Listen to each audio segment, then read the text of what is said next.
ఆచి చికెన్ మసాలా. వివాదాలతో సహవాసం చేసే చిత్రాలెన్నో. ది కేరళ స్టోరీ 2 తదుపరి కథ కూడా అలాంటిదే. విడుదల ఆపాలంటూ ఒకరోజు ముందు కేరళ హైకోర్టు స్టే ఇచ్చింది. ఆ మరుసటి రోజు డివిజన్ బెంచ్ విడుదలకు గ్రీన్ సిగ్నల్ ఇచ్చింది. దీంతో దేశవ్యాప్తంగా నిన్న సెకండ్ షోలతో థియేటర్లలో రిలీజ్ అయింది ఈ మూవీ. ఇక మరి తొలి భాగం కేరళ స్టోరీ తరహాలోనే ఇందులోనూ వివాదాంశాలు ఉన్నాయా?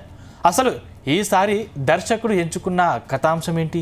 స్వతంత్ర భావాలు కలిగిన నేటి తరం అమ్మాయిలు సురేఖ, దివ్య, నేహ. కేరళకు చెందిన సురేఖ యూపీఎస్సీకి సిద్ధమవుతూ ఉంటుంది. జర్నలిస్ట్ సలీంతో ఏర్పడిన పరిచయం లివింగ్ ఇన్ రిలేషన్కు దారితీస్తుంది.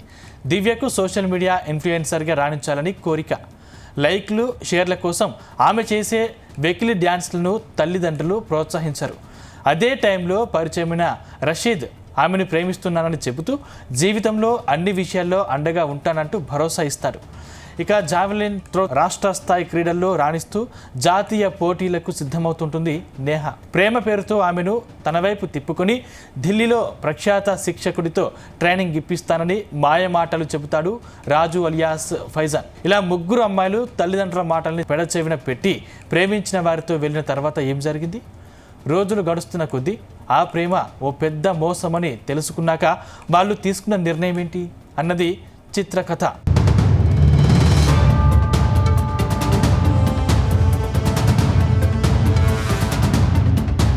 అమ్మాయిలకు మాయమాటలు చెప్పి మతం మార్చి విదేశాలకు పంపే కథతో కేరళ స్టోరీని తీర్చిదిద్దారు. అప్పట్లో ఆ మూవీ సృష్టించిన వివాదం అంతా ఇంత కాదు. ఇప్పుడు ఆ తరహా కథతో వచ్చిన చిత్రమే ది కేరళ స్టోరీ 2. తదుపరి కథ ప్రచార చిత్రాలతోనే అసలు కథ ఏంటో దర్శకుడు చెప్పకనే చెప్పాడు.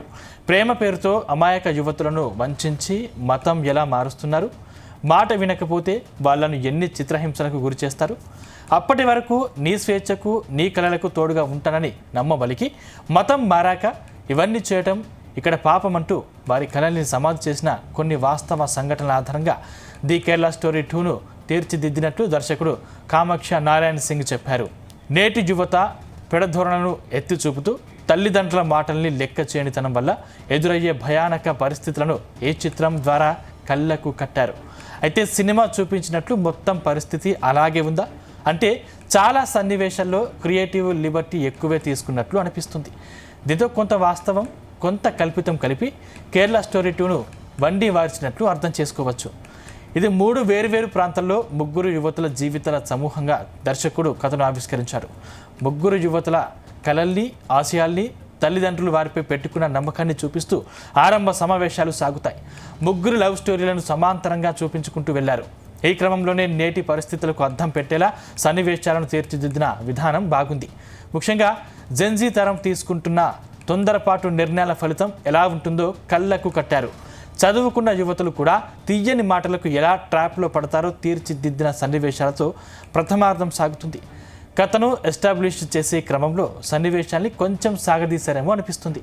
తాము ప్రేమించింది గోముఖ వ్యాఘ్రాలను అని ముగ్గురు యువతులు తెలుసుకునే సన్నివేశాలతో విరామం ఇచ్చిన తీరు ద్వితీయార్థంపై ఆసక్తిని పెంచింది.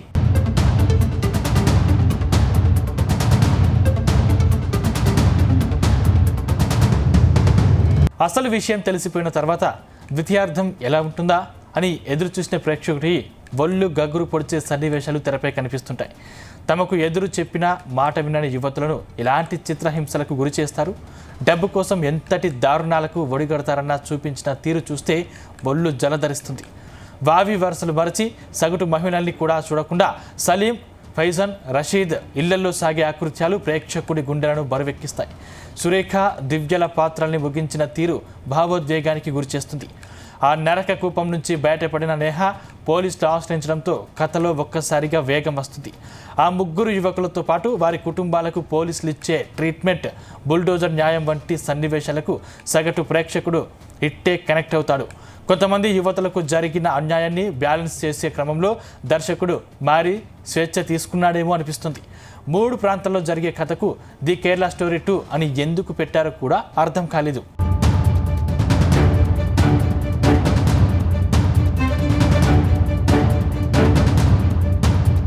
బాధిత మహిళలుగా ఉల్మా గుప్తా, అదితి భాటియా, ఐశ్వర్య ఓజా గొండెలకు హత్తుకునేలా నటించారు. ముఖ్యంగా నేహా పాత్ర భావోద్వేగానికి గురి చేస్తుంది.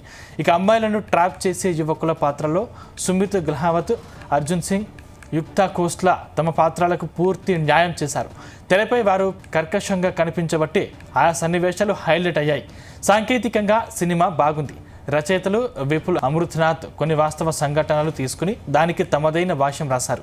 ముఖ్యంగా క్లైమాక్స్ సన్నివేశాలు కాస్త అతిగా అనిపిస్తాయి. మేకవన్య పులులు అన్ని వర్గాల్లోనూ ఉన్నారు. దర్శకుడు కామాక్ష నారాయణ్ కథను ఒక కోణం నుంచి చూపించడం అన్ని వర్గాలకు నచ్చకపోవచ్చు.